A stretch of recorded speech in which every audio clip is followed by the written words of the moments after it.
وأقيموا الصلاة وآتوا الزكاة وأقرضوا الله قرضا حسنا.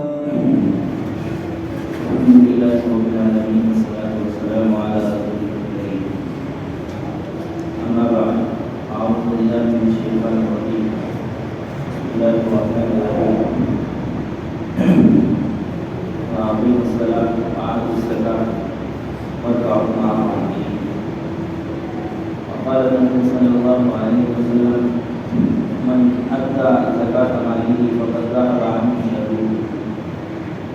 وقال النبي صلى الله عليه وسلم زكاة من ترك الإسلام. اللہ تبارک و تعالیٰ نے دنیا کے اندر عبادتوں کی کئی قسمیں رکھی ہیں. ایک عبادت کی وہ قسم ہے جو بدنی عبادت ہوا کرتی ہے جیسے نماز ہے، روزہ. ایک عبادت کی وہ قسم ہے جو مالی عبادت ہوا کرتی ہے جیسے صدقہ فطر ہے، قربانی کا جانور ہے اور زکوٰۃ.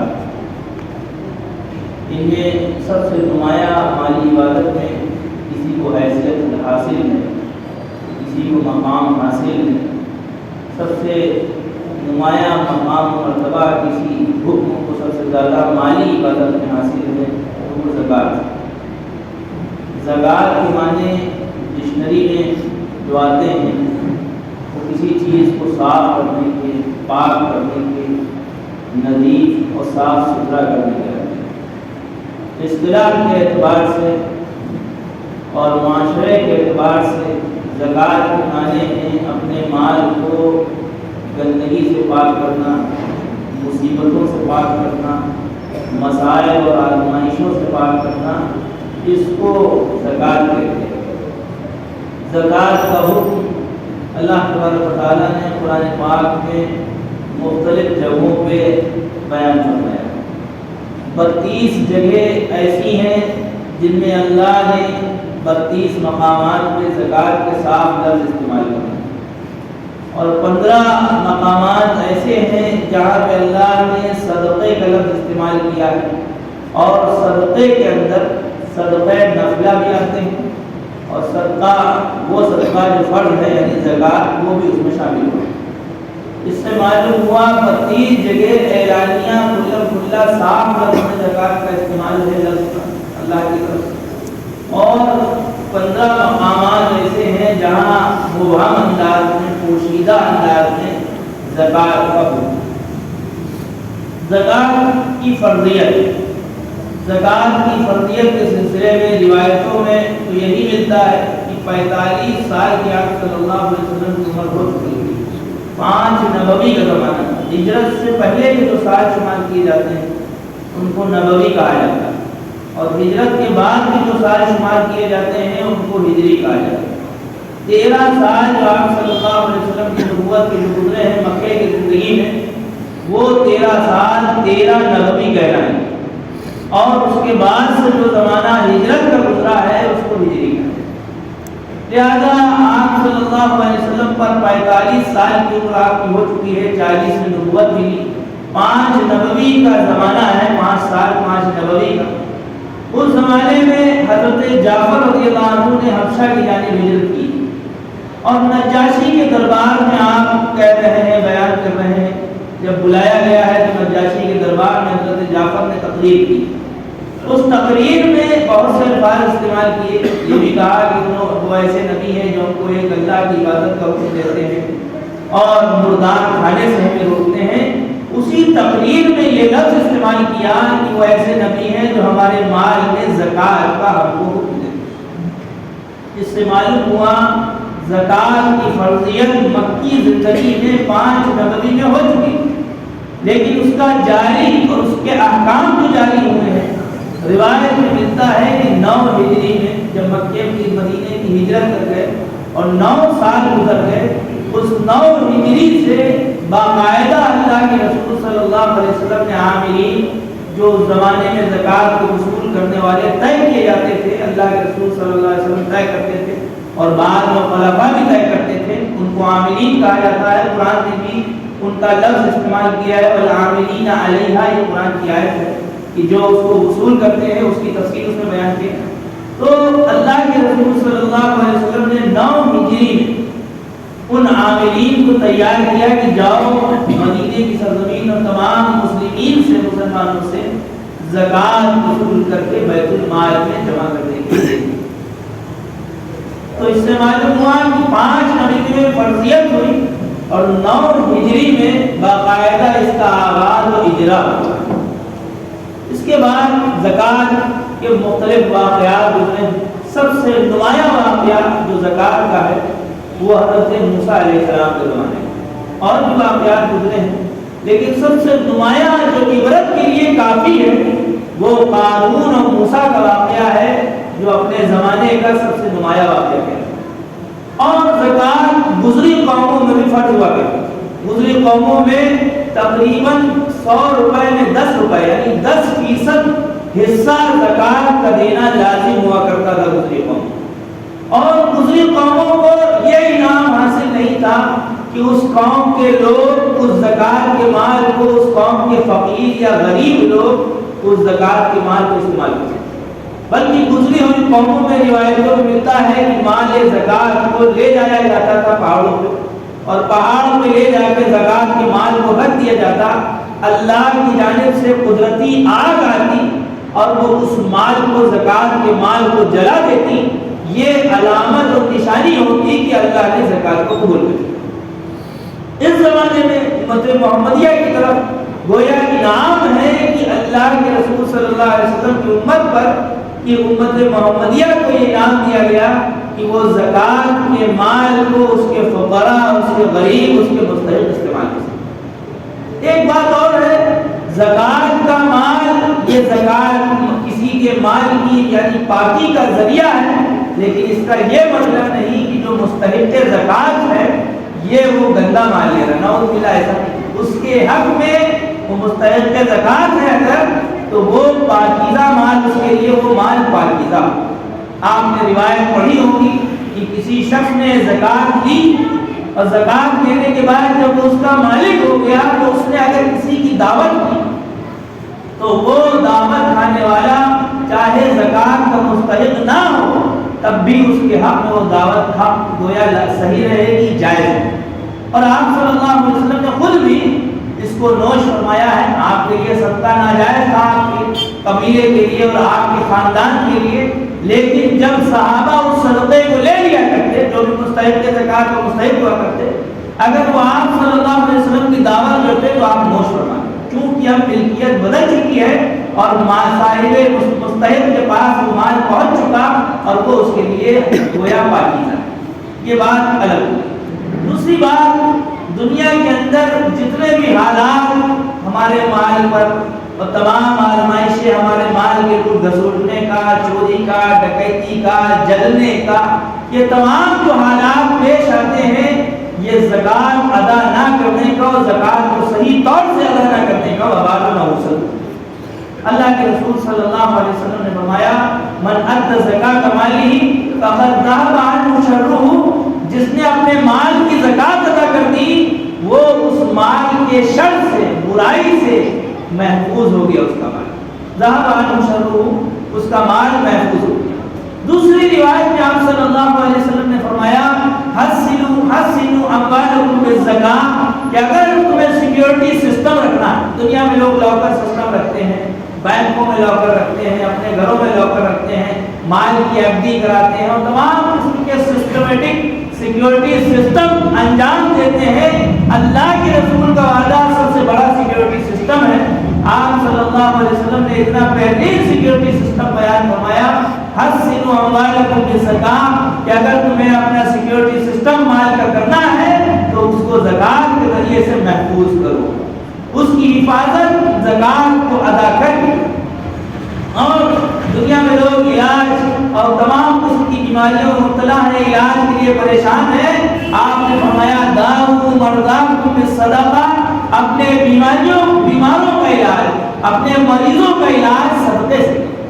واستقبلوا اموال البلاء بالدعاء والتضرع، اور جب جب تم پر حالات آئیں، مصیبتیں آئیں، پریشانیاں آئیں، اس وقت تم گھبراؤ نہیں، اس وقت تم اللہ کے آگے گر گڑاؤ، اللہ سے رو کی مانگو۔ فاستقبلوا امواج البلا، آزمائشوں کے حالات اگر تم پر سیلاب ٹوٹ پڑے اس وقت تم ان کا ویلکم کرو، استقبال کرو. کیسے؟ بالتضرع، اللہ سے گڑ گڑا کے، والدعاء، اللہ سے رو کر دعا مانگ. یہ تو زکات کے سلسلے میں روایات ہیں. اور سب سے تفصیلی واقعہ قارون کے زمانے کا ہے جو عبرت ناک ہے، حضرت موسیٰ کے زمانے کا ہے جو عبرت ناک ہے. حضرت موسیٰ علیہ السلام نے اپنے زمانے میں جب اللہ نے حکم دیا کہ تم اپنی قوم کو زکات کا حکم دو، قارون سے کہا کہ یہ قارون حسد کرتا تھا، چچا بھائی تھا سگا، اور حضرت موسیٰ سے بہت نفرت کرتا تھا. قارون سے کہا کہ تم اپنے مال کی زکات دو، اللہ نے حکم دیا. قارون نے کہا کہ یہ مال میں نے اپنی طاقت قوت سے کمایا ہے، ہم اس میں زکات دیں. اور روایتوں میں یہ بھی ملتا ہے کہ قارون کے خزانوں کی چابیاں اس زمانے کے جو پہلوان ہوا کرتے تھے اس خزانے نہیں بلکہ خزانے کی چابیوں کو اٹھانے سے بالکل پریشان تھک جایا کرتے. خزانے کتنے زیادہ ہوں گے اس کا شمار کر لیتے. بہرحال قارون نے جب یہ سنا اور اس نے کہا کہ یہ مال میں نے اپنی طاقت سے کمایا ہے، ہم ادا نہیں کریں گے، یہ مال میری محنت کا. قارون نے کہا ہم خود بھی زکات نہیں دیں گے اور لوگوں کو بھی گمراہ کریں گے. لہذا چند لوگوں کے پاس گیا جو کلمہ پڑھنے والے تھے اس زمانے میں، ان کے پاس گیا اور اس نے کہا کہ اے لوگوں سنو، تمہارے پاس موسیٰ کلمہ لے کر آئے، اللہ کے حکم لے کر آئے، تم نے مانا. تمہارے پاس موسیٰ نماز کا حکم لے کر آئے، تم نے مانا. تمہارے پاس موسیٰ یہ لے کر آئے، یہ لے کر آئے. اب موسیٰ تمہارے مال کو زکات کے بہانے سے کھانا چاہتے ہیں، اس کو تم سے قبضیانا چاہتے ہیں، کیا تم یہ مانو گے؟ حضرت موسیٰ علیہ السلام پر گویا تہمت لگی. ان لوگوں نے کہا کہ چھوٹے موٹے گویا کہ ہلکے پھلکے ایمان والے ہی ہوں گے، لہذا ان لوگوں نے کہا کہ ہم ایسا نہیں مانیں گے، ہم اپنے مال کی زکات نہیں دیں گے، ہم نے بھی اپنے مال کو بڑی محنت اور قوت سے اور بڑی جان فشانی سے کمایا، لہذا بتاؤ کرنا کیا چاہیے، کیا پلاننگ ہونی چاہیے.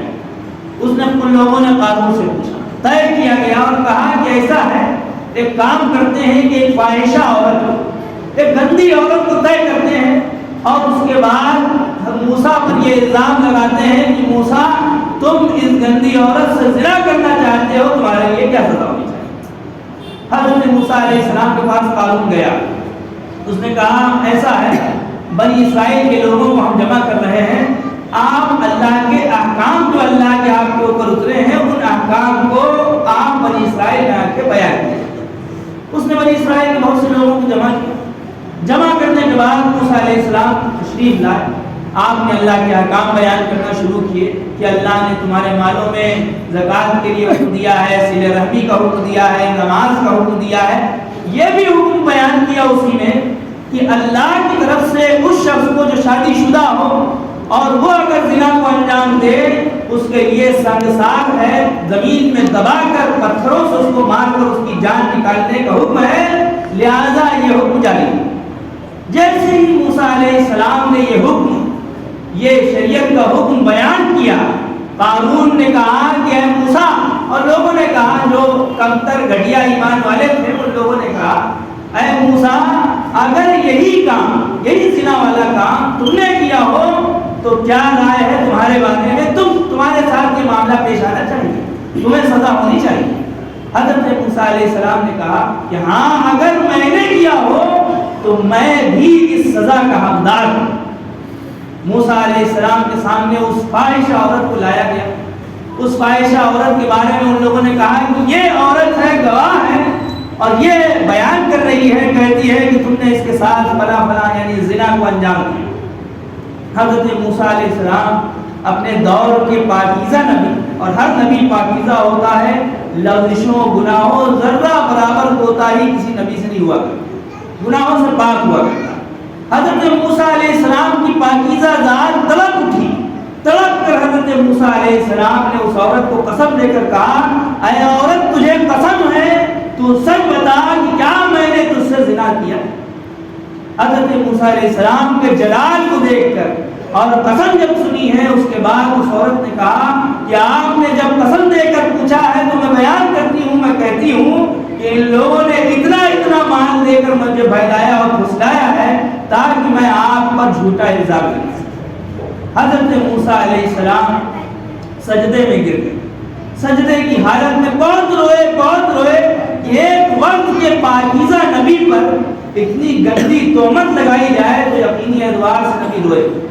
حضرت موسیٰ علیہ السلام خوب رائے، اللہ کی طرف سے وحی آئے، اے موسیٰ تم کو ہم نے زمین پر تسلط و قبضہ دے دیا ہے، تم زمین کو جو حکم دو گے وہ تمہارا حکم مانے۔ روایت میں ملتا ہے یہی زکوٰۃ کے روکنے والے اور یہی قانون، اس کے بارے میں حضرت موسیٰ نے زمین کو حکم دیا ہے زمین ان کو نگل لے، ایڑیوں تک نگلا تھا۔ ان لوگوں نے آواز لگانا شروع کیا ہے موسیٰ ہم پر رحم کرو، گڑگڑانے لگے۔ حضرت موسیٰ جلال میں تھے، غصے میں تھے کہ پاکیزہ نبی پر اتنی سخت تہمت لگائی۔ حضرت موسیٰ نے کہا ہے زمین نگل لے، جب گردن تک نگل لیا پھر گڑ گڑائے، پھر روئے، کہا زمین نگل لے۔ 3 مرتبہ جب یہ کہا زمین نے ان لوگوں کو اور قارون کو پورا نگل لیا، ختم۔ اللہ کی طرف سے وحی آئے گے موسیٰ یہ تمہارے سامنے گڑ گڑاتے رہے، اگر یہ ایک بار مجھ سے عاجزی اختیار کرتے، مجھ سے گڑ گڑاتے، میں ان کو بخش دیتا، میں ان کو چھوڑ دیتا۔ اللہ کی طرف سے گویا وحی ہے۔ حضرت موسیٰ علیہ السلام کا یہ حکم جو زکوٰۃ کا لے کر آئے اور نہ ماننے کی وجہ سے اور اس میں پلاننگ اور تدبیریں مختلف قسم کے پروپیگنڈے کرنے کی وجہ سے یہ حالات اس زمانے کے مالدار کے ہوئے جس کی مالداری پر مومنین بھی بھٹکے جا رہے ہیں، جس کے مال کو دیکھ کر کچھ مسلمان کہا کرتے تھے کہ اس قارون کو بڑا مال ملا ہوا ہے، جیسے ہم اس زمانے میں کہتے ہیں ٹاٹا برلا کو اور تمام قسم کے لوگوں کو بڑا مال ملا ہوا ہے، کاش ہمیں بھی مل جاتا۔ اس زمانے کے اعتبار سے کہا کرتے تھے ایمان والے کہ قارون کو بڑا مال ملا ہوا ہے، کاش ہمیں بھی ملتا۔ جب یہ واقعہ دھسانے کا پیش آیا اور زکوٰۃ کو منع کرنے کے بعد یہ معاملہ پیش آیا اللہ کی طرف سے، تو یہ عبرت ہو گیا اس زمانے کے ایمان والے مسلمانوں کے لیے بھی اور قیامت تک کے مسلمانوں کے لیے کہ یاد رکھو مال مقبولیت کی، سرخروئی کی، کامیابی کی، سکون کی، اطمینان کی دلیل نہیں، بلکہ مال کی زکوٰۃ ادا کر کے اللہ کے احکام کو ادا کر کے یہ دلیل ہے سکون و اطمینان۔ اسی لیے جنت کا راستہ اللہ نے اگر کسی کو بنایا ہے الزکوٰۃ قنطرۃ الاسلام کہ زکوٰۃ یہ اسلام کا پل، کسی کو جنت جانا ہے اور جنت تک پہنچنا ہے تو اللہ کے احکام کو بھی ادا کرے اور اس اسلام کے پل کے ذریعے سے زکوٰۃ کو ادا کر کے جنت تک پہنچ جائے۔ حضرت عبداللہ بن مسعود رضی اللہ عنہ نے فرمایا امرنا بالصلاۃ و ایتاء الزکاۃ من لم یزکی فلا صلاۃ لہ، کہ ہمیں نماز کو قائم کرنے کا حکم دیا گیا، ہمیں زکوٰۃ کو ادا کرنے کا حکم دیا گیا، اور جس نے زکوٰۃ ادا نہیں کی اس کی نماز نہیں، وہ نماز ادا کر رہا ہے، فرض تو ادا کر رہا ہے لیکن اس کے ذریعے سے جو اجر و ثواب اس کو ملنا چاہیے وہ اس کو نہیں ملے گا، وہ اس کے حق میں نہیں پہنچے۔ اور اللہ کے رسول صلی اللہ علیہ وسلم نے فرمایا ما تلف مال فی بر ولا بحر الا بحرص الزکاۃ، کہ جتنا بھی مال خشکی میں اور تری میں، زمین پر اور سمندر میں، جہاں بھی جتنا مال برباد ہو رہا ہے، ختم ہو رہا ہے، خراب ہو رہا ہے، چاہے وہ آگ سے جل رہا ہو، چاہے وہ کوئی چیزیں کوئی لوٹ رہا ہو، گھسوٹ رہا ہو، چوری ہو رہا ہو، یہ جتنا مال ایمان والوں کا تلف ہو رہا ہے یہ زکوٰۃ کو روکنے کی وجہ سے، یہ زکوٰۃ کو منع کرنے کی، زکوٰۃ سے روکنے کی وجہ سے۔ اسی لیے حضرت ابوبکر رضی اللہ عنہ کا زمانہ، آن صلی اللہ علیہ وسلم کی وفات ابھی ہوئی ہے، تھوڑا زمانہ گزرا، زیادہ زمانہ نہیں گزرا۔ اس زمانے میں ایک گروہ پیدا ہو گیا کہ ہم زکوٰۃ نہیں ادا کریں گے، مسلمان ہیں، ایمان والے ہیں، مرتد ہو گئے، زکوٰۃ کا حکم کا انکار کر گئے۔ حضرت ابوبکر رضی اللہ عنہ نے ارشاد فرمایا من فرق بین لأقاتلن من فرق بین الصلاۃ والزکاۃ، کہ میں ان لوگوں سے جنگ کروں گا جو نماز اور زکوٰۃ کے درمیان میں فرق کریں گے، میں ان سے جنگ کرنے پہ آمادہ ہوں۔ اس لیے آپ دیکھیں لیٹسٹ کلچر میں، لیٹسٹ زمانے میں کہ ہمارا معاشرہ ہماری کمیونٹی کے کتنے لوگ زکوٰۃ کو حساب اور کیلکولیشن کر کے ادا کرتے ہیں؟ اگر دیکھا جائے تو پورے طبقے میں جو زکوٰۃ کو ادا کرنے کے صاحب نصاب ہونے کے باوجود بہانوں سے اپنے زکوٰۃ روک رہے ہیں، تو پورے طبقے میں دیکھا جائے تو شاید 5 سے 10% کا طبقہ ملے گا جو اپنی زکوٰۃ کیلکولیشن اور حساب کر کے دے رہا ہے، ورنہ ایک بڑا طبقہ وہ اپنے اندازے سے تھوڑی بہت زکوٰۃ ادا کر دے رہا ہے، اور ایک طبقہ تو وہ ہے جو اپنے مال کو اپنی بیٹیوں کی شادی میں دبائے بیٹھا ہے اور کہہ رہا ہے اس میں زکوٰۃ نہیں لگے گی، ہم نے اپنی بیٹیوں کی شادی کے لیے روک رکھا ہے۔ اور وہی مال جو اپنی بیٹیوں کی شادیوں کے لیے دے رہا ہے، آگے وہی مال ہلاکت کا ذریعہ، وبال کا ذریعہ، یہاں تک کہ قرض، سودی قرض لینے کا ذریعہ، سودی اور بیاج کا قرض لینا پڑ رہا ہے۔ اس کے حالات اس کے اوپر اتنے آ رہے ہیں۔ اور روایتوں میں یہ بھی ملتا ہے کہ قیامت کے زمانے میں جو لوگ سونے چاندی کو جمع کر کے رکھے رہتے تھے اور اپنے مال و دولت کو زمانے میں دبائے رہتے تھے اور زکوٰۃ ادا نہیں کرتے، روایت میں ملتا ہے اسی سونے چاندی کے پترے بنائے جائیں گے، پلے بنائے جائیں گے، اور ان پتھروں کو اتنا دبایا جائے گا کہ سرخ ہو جائیں گے، اور ان سرخ سونے چاندی کے پترے قیامت کے دن، جس کے بارے میں روایت میں آتا ہے تقریباً 50,000 سال کے برابر ہوگا، اس قیامت کے دن اس کے سرین، اس کی کمر، اس کی پیشانی ان پتھروں سے دابی جائے گی اور خوب مارا جائے گا۔ اور روایت میں ملتا ہے کہ جو زکوٰۃ ادا نہیں کرے گا، روایت میں ملتا ہے کہ گنجا سانپ اس میں مسلط کیا جائے گا جو اتنا زہریلا ہوگا کہ اس کے زہر سے اس کے سر کی جو گویا کی کھال ہے وہ اڑ چکی ہوگی، گنجا ہو چکا ہوگا، اتنا زیادہ زہریلا۔ اس لیے اللہ نے موقع عنایت فرمایا ہے، بیاج اور انٹرسٹ اور حرام مال کی مثال کسی کے بدن میں سویلنگ اور سوجن کی طرح۔ کسی کے بدن میں اگر سوجن آ جائے، سویلنگ آ جائے، تو آپ اس سے یہ نہیں کہیں گے کہ بہت بہت بڑے تم باڈی بلڈر بن گئے، تم بہت اچھے ہو، تمہاری قوت طاقت بہت ہے، تمہارا اسٹیمنا بہت ہے، تم بہترین، تمہارے اندر طاقت موجود ہے۔ اگر آپ اس سے یہ کہہ دیں گے تو وہ غصہ ہو جائے گا، آپ کو برا بھلا کہنے لگے گا، کیونکہ وہ سویلنگ ہے، وہ بیماری کی علامت ہے، صحت کی علامت نہیں۔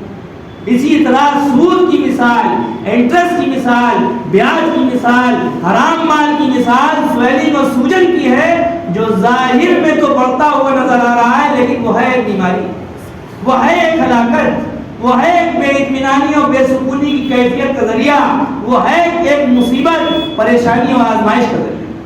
اور زکوٰۃ کا مال ادا کرنا یہ اس سویلنگ سے صحیح طور سے نجات کا ذریعہ۔ کسی کے اندر سویلنگ تھی، وہ دھیرے دھیرے گھٹنے لگی، ظاہر میں مال گھٹ رہا ہے، ظاہر میں سویلنگ گھٹ رہی ہے، لگ رہا ہے کہ اس کی صحت گر رہی ہے، نہیں، اس کی سویلنگ اور سوجن گھٹنے سے اس کی صحت واپس آ رہی ہے۔ یہ صحیح حکم بیان ہے۔ اس لیے اللہ تعالیٰ نے موقع عنایت فرمایا ہے، اللہ تعالیٰ ہم سب کو موسیٰ علیہ السلام کے اس زمانے کے قارون کے واقعے سے عبرت کی، نصیحت کی توفیق عطا فرمائے، اور ہمارے مال کی جو زکوٰۃ ہے اس کو کیلکولیٹ کر کے، اس کو کیلکولیشن کر کے جوڑ کر دینے کی۔ ایک اور اشکال ہے کہ لوگ کہتے ہیں کہ 7.5 تولہ سونا، اور 7.5 تولہ سونا ہوگا تبھی زکوٰۃ دیں۔ 7.5 تولہ سونا تقریباً 83 گرام ہوتا ہے۔ 83 گرام سونے کی حیثیت جلدی ہمارے مجمع میں اس زمانے میں شاد و نادر کسی کے پاس ہے۔ یہ اس زمانے کے واقعات ہیں، اس زمانے کا مسئلہ، اور اس زمانے میں بھی اس شخص کا مسئلہ ہے جس کے پاس ذرہ برابر چاندی نہ ہو، جس کے پاس اکاؤنٹ میں ذرہ برابر پیسہ نہ ہو، جس کے پاس کوئی پیسہ نہ ہو، صرف سونا ہو، تب اس کے لیے 7.5 تولہ سونے کی حیثیت ہے۔ ورنہ اگر کسی کے پاس چاندی بھی ہے، سونا بھی ہے، بزنس کا سامان بھی ہے، پیسہ بھی موجود ہے، سب کا کیلکولیشن کر کے 613 گرام چاندی، جس کو 52.5 تولہ کہتے ہیں، 613 گرام چاندی کی کیلکولیشن اگر جڑ رہا ہے، ان تمام مالوں کو جوڑنے کے بعد تقریباً 42-44 ہزار روپے اس پہ سال گزرا ہے تو زکوٰۃ لگ جائے۔ اور 83 گرام سونا لاکھوں روپے کا ہو گیا، جس کا شاہد و نادری کوئی ہم میں سے حقدار ہو۔ اللہ تعالیٰ ہم سب کو عمل کی توفیق عطا فرمائے، اور اپنے علماء سے مسئلے پوچھ کر اس پر عمل کرنے کی توفیق عطا فرمائے۔ وآخر دعوانا وما تقدموا لأنفسكم من خير تجدوه عند الله هو خيرا وأعظم أجرا واستغفروا الله إن الله غفور رحيم